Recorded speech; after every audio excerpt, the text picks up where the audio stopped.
Ladies and gentlemen, welcome to this edition of the Guido Goes Off. As always, I thank you folks for watching. As we know, last week I did my top 10 favorite finishers. This was part of a fan poll. Now, there were a lot of people who thought that some of the concepts that I had suggested would be interesting on their own. And, well, I decided I was going to do a flurry of finisher episodes. I was going to call it Finishers Week. We'll see how many of these I get in. And, I hope you enjoy them. Now, starting off this list was one that was part of the poll. And, excuse me. And to be honest, it was really intriguing how many people wanted this as wanted to see this list. So, since I am a man of the people, I'm going to give it to you. This is my list of my top 10 favorite tag team finishers.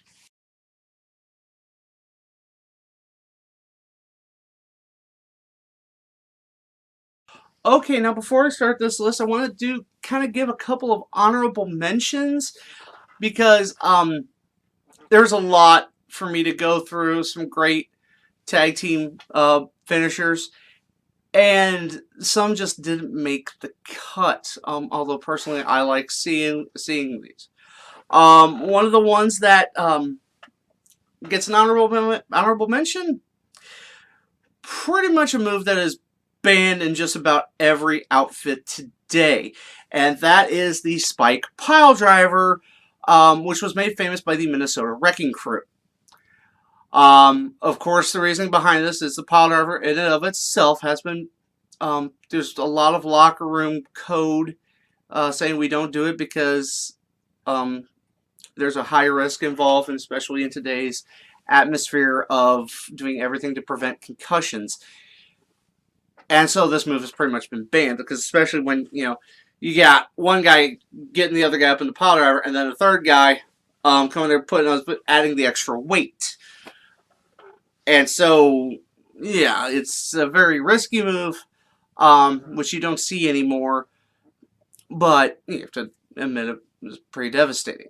Another one that didn't quite make the list, and that was Red Dragon's Chasing the Dragon.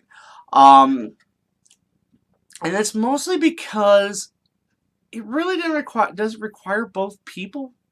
You have Kyle O'Reilly picking him up for the Brainbuster, and Bobby Fish kicking him in the head as he's doing it. So really, it's kind of, it can be cool to look at, but it's, like I said, is the head kick really necessary?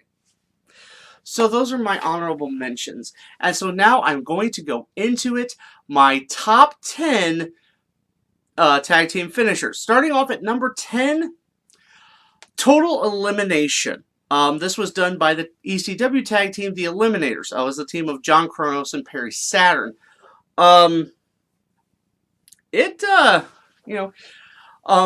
the sweep kick and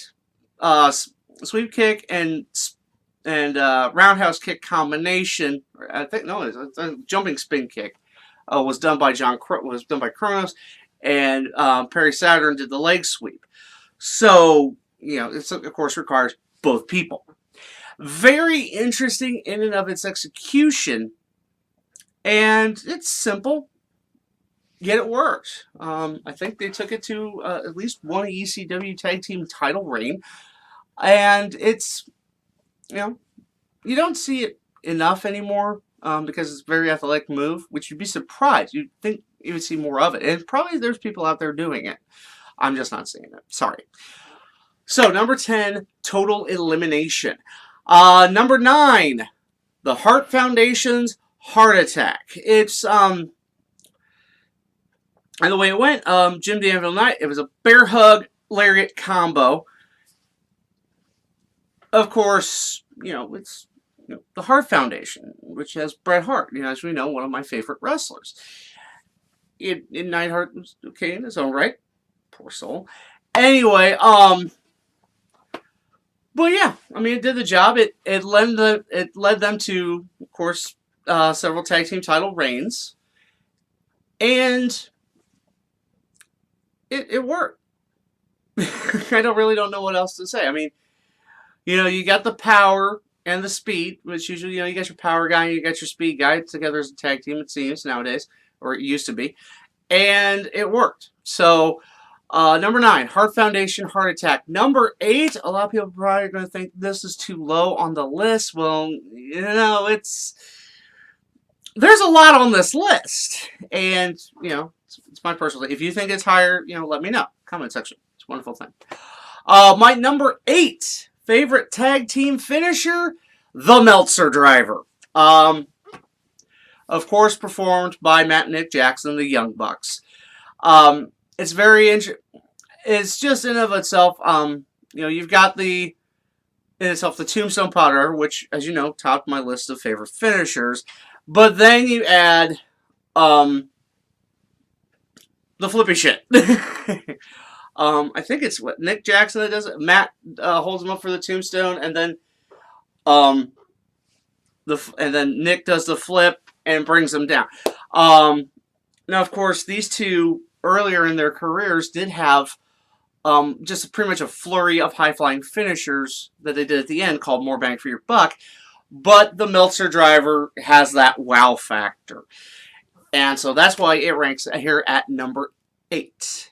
My number 7 finisher, Demolition's Decapitation. It does, the backbreaker and elbow drop combo, which I think Axe did off the second rope. Of course the name is cool, and it does make sense, with the gimmick of Demolition. And it's one of those things that works. You're talking Demolition, prior to the New Day breaking their record, the longest reigning tag team in WWE history. So that's above the Road Warriors. Yeah. And the name itself is imposing, and the execution pretty badass. So my number 7 finisher, tag team finisher, Decapitation. Number 6 is taking a previous tag team finisher and cranking it up just that much. I'm sure a lot of people saw when the Smoking Guns, their tag team finisher, the Sidewinder, where Bart would pick him up and then Billy would come off the top rope and do a leg drop. Well, imagine when the guy picking you up is about 270 pounds and the guy dropping his leg on you is around 300. That's what you get with War Machine's Fallout. It's very similar to the Sidewinder. It's a simple pickup and then leg drop. So it's a leg drop slam combo. And like I said, it's, flying big men. I get, flying big men. We all love flying big men. I like to think we all love flying big men. And it's, yeah, I mean, they've won the Ring of Honor tag team titles with it. They've won the IWGP heavyweight tag team titles with it, beating the Guerrillas of Destiny. And recently, they added the WCPW, soon to be Defiant Wrestling, tag team titles with it. So it's effective, it's brutal, and it has led to their success. So number 6, War Machine's Fallout. Number 5, we did see this move prior to how I'm listing it on this list. It was the snapshot used by M&M, but it just seems cooler with another name, and that is Drinking While Investing. Beer Money's tag team finisher. It like I said, it's a combination of, I know they both picked them up at the same time, and then it's a cutter flapjack type move, and it, like I said, when M&M did it, it worked. I mean, they rode it to tag team titles, And of course, DWI, one of the most Beer Money, one of the most successful tag teams in TNA's history. And it's just, how a name change can affect things, and of course it goes with the team. So, my number 5 finisher, drinking while investing. Number 4, I think a lot of people also like this move. I just say it's one of my favorite modern moves, like recent in use, and that is the Revival's Shatter Machine. For those of you who've never seen it, it's like a pop-up lung blower combo.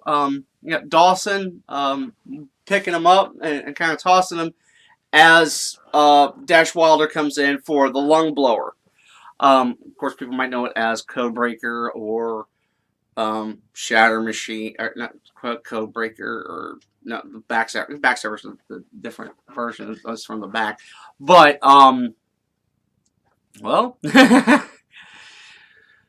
you're talking the most, you're talking about the first 2-time NXT Tag Team Champions. So, it's a move that does the job, and it's also very simple yet very brutal. And so that's why it's so high up on this list. Number 4, the Revival Shatter Machine. Number 3, this had to make the list because of the longevity and the success of the team, and not to mention this finisher has hurt people, actually literally. And that is the 3D. When the Dudley Boyz have used this to win over 25 different tag team titles. I mean, these guys have struck gold wherever they've gone. They were WWE Tag Team Champions, WCW Tag Team Champions, ECW Tag Team Champions, TNA Tag Team Champions, IWGP Tag Team Champions. Like I said, they have struck gold, and it's usually every time it ends with that. It ends with that flapjack cutter combo. And like I said, when the people call for it, it's what people are waiting for. And of course, finishers, that's you want to kind of see it coming a mile away, but there's nothing really you can do to stop it. So that's why the 3D by the Dudley Boyz, or Team 3D, whichever. That's why it makes number 3 on this list. I know that's popular, but there's only 2 moves that beat it. And my number 2 move pretty much says it all. Now, as we know, Beer Money included James Storm. Well, James Storm was also part of another very successful tag team in both TNA and, prior to that, NWA. Of course, with Chris Harris as part of America's Most Wanted. And the finishing maneuvers got to instill fear, and I can tell you this one does kind of say it all: the death sentence. A backbreaker, top rope leg drop combo, which, like I said, it looks pretty freaking brutal. Storm would pick him up in the backbreaker and kind of lay him carefully, and then Chris Harris would jump, and not off the turnbuckle. He'd jump in the middle of the rope, middle of the rope, and then hit the leg drop. It was, it's a sight to behold. So if you ever get the chance, watch some old TNA, see him use this move. Like I said, it's brutal. You wince when you see it, and like I said, just in name alone, kind of tells that it is a finisher. Once it's hit, this match is done. Number 2, AMW's death sentence. So, of course, what tops the list? What is number 1? Well, when you think of tag team wrestling, who do you think of? Hawk and Animal, the Road Warriors, the Legion of Doom, however you refer to them. one of the best tag team, theirs is the one that tops my list. Number one favorite tag team finisher, the Doomsday Device. Often imitated but never duplicated. Animal getting him up in that electric chair position, Hawk getting on the top rope, and then doing a flying clothesline as Animal's bringing him down. Yeah, it's over. It's over. It's over. It's done. You can count to 100. This finishes a match. And of course, just the Road Warriors showing up, they pop, but when the Doomsday Devices hit, that crowd goes nuts. So, it fits all the things you want in a finisher. It sounds cool, it looks cool, and it's devastating, and it ends a match. So, my number one tag team finisher, the Road Warriors Doomsday Device. So, what did you think of this list? Feel free to drop a line in the comment section below. And as always, you can talk to me via my social media. And if you think there's a tag team finisher I missed, feel free to let me know about it. And as always, please like these videos, share them with everyone you know, and if you haven't subscribed to the channel, as always, please do. So, until next time, I'm the Guido, and I think we're done here.